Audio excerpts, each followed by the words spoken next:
Tell me if this sounds familiar to you.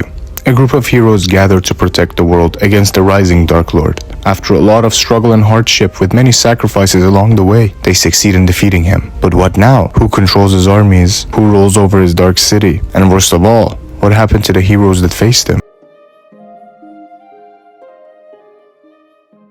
There are a lot of stories that took inspiration from Tolkien's The Lord of the Rings, some even going so far as to copy the same story. However, if you ever wanted a darker take on the classic Lord of the Rings story, a child of Lord of the Rings and Game of Thrones somehow, nothing is better than Gareth Hanrahan's Sword Defiant. 9 heroes rise up against the forces of evil.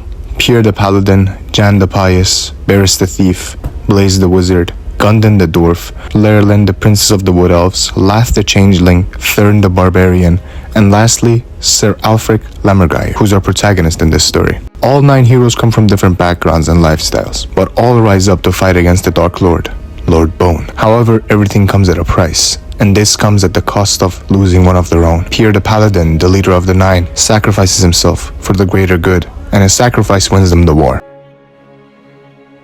When the 9 take over Lord Bone's city of Necrad, most of them know nothing about ruling a city, let alone a city riddled with monsters, unknown magic, and vampire elves. Yes, vampire elves. We'll get to them later. Between all these magical artifacts and monsters, however, there was one item that the 9 or anyone else could get rid of. An item so powerful that even the ancient wood elves feared it. The cursed sword, Spellbreaker. The sword is described as black with a red eye encrusted in the hilt. The sword can render any magic obsolete, but not only that, it has a mind of its own and can talk and influence its wielder. The 9 didn't know anyone but Alfric who could handle something like this, so they gave the sword to him, so that it wouldn't fall into the wrong hands. And the rest of the 9 split the rest of the responsibilities of the city with one another.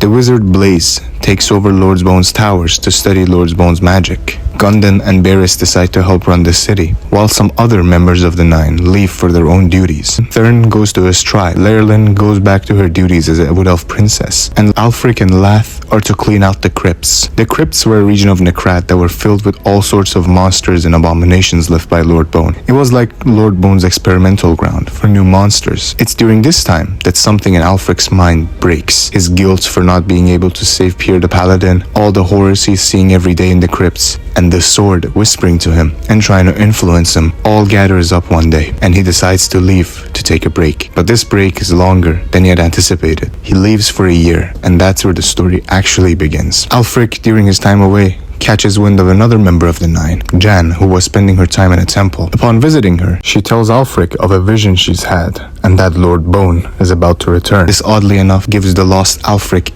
a sense of purpose he lacked ever since Lord Bone's defeat. He goes back to Necrad to warn the rest of the 9, but when he returns, he sees most of his friends separated. Gundin the Dwarf and Lerlin the Wood Elf princess are not on speaking terms. Lath is missing. Barris the Thief has taken over the blood trade in the city. No one sees Blaze coming outside the tower, and there's an attack coming from Thurn and his native tribe of the Wildlands towards Necrad. I think now is the proper time to talk about the 2 main races of elves in this world, the Wood Elves and the Witch Elves. Just like most fantasy stories, elves don't age and are undying. Even if they're killed, they will be resurrected decades or centuries later. However, elves can fade in this universe. Fading can turn them into wraiths, which are hollow, ghost-like beings that roam mindlessly all over the world. And in order to avoid this, elves have created ways around it. The Wood Elves go into the Everwood and bind themselves to a tree, which stops their fading. Witch Elves, on the other hand, turn themselves into vampires by taking blood. This process is painful because with each feeding, their hunger for blood increases,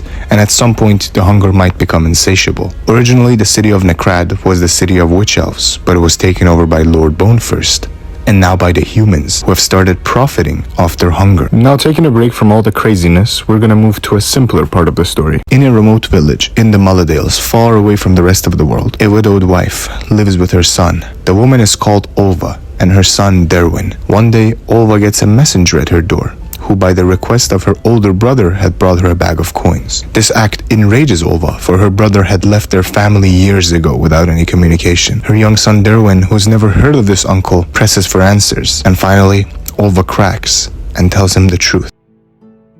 Alf was the firstborn, the pride of the family.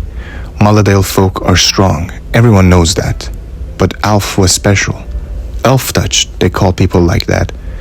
everyone knew Alf was destined for something great. As Olva continued, something became clearer and clearer to Derwin. His mother was sister to the song hero, Sir Alfric Lammergeier. With his head full of song and story, Derwin runs away from home at night, trying to find his long-lost uncle in the hopes of becoming his squire.